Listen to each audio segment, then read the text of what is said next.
asli beliau adalah Syarif Hidayatullah. Beliau lahir pada tanggal 19 September 1448 Masehi.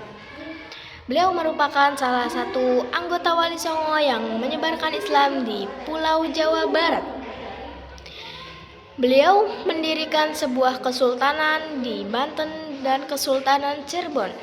Lalu beliau wafat pada tahun 1568 Masehi dan dimakamkan di Cirebon atau Gunung Sembung atau bisa terkenal juga di Gunung Jati. Metode dakwah Sunan Gunung Jati. Metode dakwah Sunan Gunung Jati adalah berfokus pada pendekatan struktural, politik, dan kultural budaya yang persuasif di Jawa Barat. Ia menggabungkan penguatan ajaran Islam melalui pesantren atau masjid dengan akulturasi budaya, menjadikan Islam mudah diterima tanpa konflik. Hikmah Sunan Gunung Jati adalah meliputi pendekatan dakwah kultural yang modern, keindahan hati dan keseimbangan antara spiritualitas agama dan kekuasaan politik. Beliau menekankan takwa akulturasi budaya lokal tanpa menghilangkan esensi Islam. Biografi Sunan Bonang, lahir pada tahun 1465, adalah anggota Wali Songo yang menyebarkan Islam di Jawa, khususnya Tuban dan Lasem, melalui pendekatan budaya seperti gamelan, wayang, dan sastra. Lahir dengan nama Raden Maulana Makum Ibrahim, dia putra Sunan Ampel yang ahli dalam fikih, tasawuf, dan seni.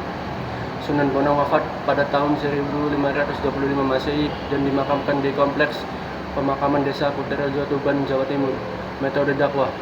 Strategi dakwah Sunan Bonang berfokus pada pendekatan kultural yang damai dan asimilasi budaya, menggunakan seni gamelan khususnya alat musik Bonang, tembang Macapat seperti tombak ati, dan pertunjukan wayang untuk menarik simpati masyarakat Jawa. Hikmah yang kita dapatkan, Sunan Bonang mengajarkan dakwah ramah melalui pendekatan budaya atau tembang atau gamelan dan seni sastra, menghindari kekerasan dan menekankan toleransi.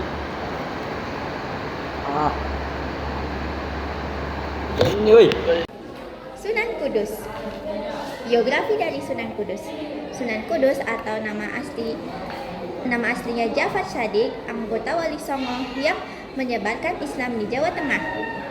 Pada abad ke-15 terkenal dengan pendekatan dakwah kultural dan toleran terhadap budaya Hindu dan Buddha. Beliau adalah putra dari Raden Usman Haji, bergelar Wali al-Ilmi karena keahliannya dalam ilmu agama serta pernah menjadi panglima perang dalam Kesultanan Demak. Beliau wafat pada tahun 1550 Masehi dan dimakamkan di belakang Masjid Al-Aqsa, Desa Kauman, Kudus. Metode dakwah. Pusat dakwah, beliau berdakwah di Kota Kudus, Jawa Tengah. Pendekatan kultural atau toleransi. Sunan Kudus menghormati adat istiadat setempat yang kental dengan Hindu Buddha. Buddha. Contohnya beliau membangun menara Masjid Kudus yang berbentuk menyerupai candi. Beliau juga membuat larangan untuk menyembelih sapi, bentuk penghormatan kepada penganut Hindu. Karena di Hindu sapi adalah hewan yang suci, sehingga beliau mengajarkan menyembelih kerbau di hari raya Idul Adha. Metodenya, beliau menggunakan wayang kulit dan gamelan dalam berdakwah. Hikmah dakwah Sunan Kudus atau Jafar Shadiq menekankan pada pendekatan kultural yang bijaksana, toleransi pada umat agama lain, dan akulturasi budaya tanpa merusak akidah. Beliau sukses mengislamkan masyarakat melalui pendekatan damai, menghormati tradisi setempat, serta mengedepankan kearifan lokal seperti tidak menyembelih sapi untuk menghargai umat Hindu. Biografi. Maulana Malik Ibrahim atau yang dikenal sebagai Sunan Gresik, Syekh Maghribi, Mahdum Ibrahim, As-Samarkandi, dan Kakek Bantal, tokoh Wali Songo generasi pertama yang pertama kali menyebarkan Islam di Jawa, wafat tahun 1419 dan dimakamkan di Gapura, Gresik. Wafat Maulana Malik Ibrahim atau Sunan Gresik wafat pada tanggal 12 Rabiul Awal 822 Hijriah yang bertepatan dengan tahun 1419 Masehi. Beliau dimakamkan di Desa Gapura Wetan, Gresik, Jawa Timur. Metode dakwah berfokus pada pendekatan humanis, kultural, dan sosial yang inklusif tanpa kekerasan. Beliau mendekati masyarakat melalui perdagangan, pertanian, pengobatan gratis, serta merangkul rakyat kecil dan tokoh masyarakat yang berhasil membangun kepercayaan dan memperkenalkan Islam secara lembut. Hikmah, pentingnya dakwah dengan pendekatan humanis, bijaksana, dan tanpa kekerasan. Beliau mengajarkan toleransi, merangkul masyarakat kasta rendah, berdagang dengan jujur, serta menunjukkan kedermawanan. Biografi Sunan Kalijaga, lahir 1450 Masehi, adalah salah satu wali songo penyebar Islam terkemuka di Jawa yang terkenal dengan pendekatan dakwah kultural, seni, dan budaya. Nama aslinya adalah Raden Said Putra Temunggung Wilakita, Bupati Tuban. Ia dikenal sebagai tokoh yang bijaksana, kreatif, dan dekat dengan rakyat. Wafat Sunan Kalijaga di usia sepuh dikabarkan mencapai 131 tahun atau sekitar 1513 Masehi akibat sakit. Beliau dimakamkan di Kadilangu, Demak, Jawa Tengah, dekat dengan Masjid Agung Demak, dan makamnya menjadi salah satu pusat ziarah utama hingga saat ini. Metode dakwah Sunan Kalijaga menyebarkan Islam melalui pendekatan seni dan budaya seperti menggunakan wayang kulit, gamelan, tembang Jawa seperti lir-ilir, dan merancang tata kota berbasis Islam. Hikmah utama Sunan Kalijaga adalah dakwah melalui pendekatan budaya kultural yang luas, toleran, dan tanpa paksaan, menjadikan Islam mudah diterima. Beliau mengajarkan kebijaksanaan, kesabaran, serta prinsip hidup iku urip. Hidup itu menyalakan atau memberi manfaat. Raden Rahmat atau yang biasa dikenal sebagai Sunan Ampel. Ia lahir di Campe pada tahun 1401. Ia adalah tokoh kunci Wali Songo yang menyebarkan Islam di Jawa pada abad ke-15. Sunan Ampel wafat pada tahun 1481 yang dimakamkan di sebelah barat Masjid Ampel, Surabaya, Jawa Timur. Dakwah Sunan Ampel berfokus pada perbaikan akhlak melalui pendekatan kultural dan intelektual yang lembut, yang dikenal sebagai falsafah Mohlimo. Hikmah utama dari perjuangan Sunan Ampel yaitu yang mengedepankan kebijaksanaan, hikmah, ramah, dan tidak melakukan kekerasan yang ada di dalam ajaran Mohlimo, yaitu tidak melakukan judi, mencuri, mabuk, madat, dan berzina.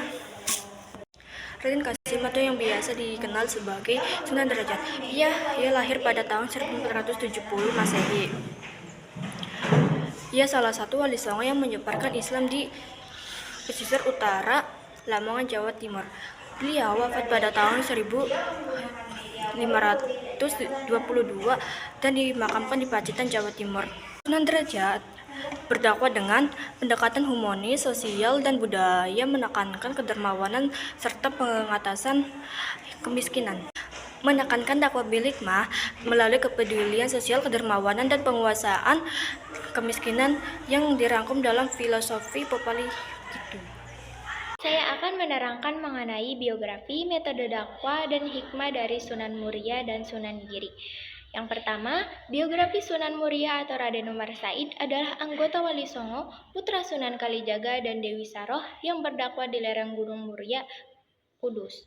Wafat beliau pada abad ke-16, namun sumber berbeda menyebutkan pada tahun 1551 atau 1560 Masehi. Metode dakwah beliau dengan metode lembut, akulturasi budaya, dan pendekatan sosial kemasyarakatan yang disebut topongali atau menghanyutkan diri dalam masyarakat tanpa terbawa arus.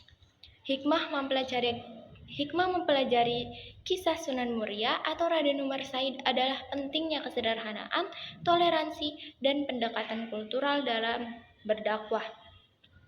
Beliau mengajarkan kepedulian terhadap filosofi pagar mangkok atau berbagi, serta merangkul masyarakat jelata dengan kearifan lokal dan kemandirian ekonomi. Lanjut dengan biografi Sunan Giri.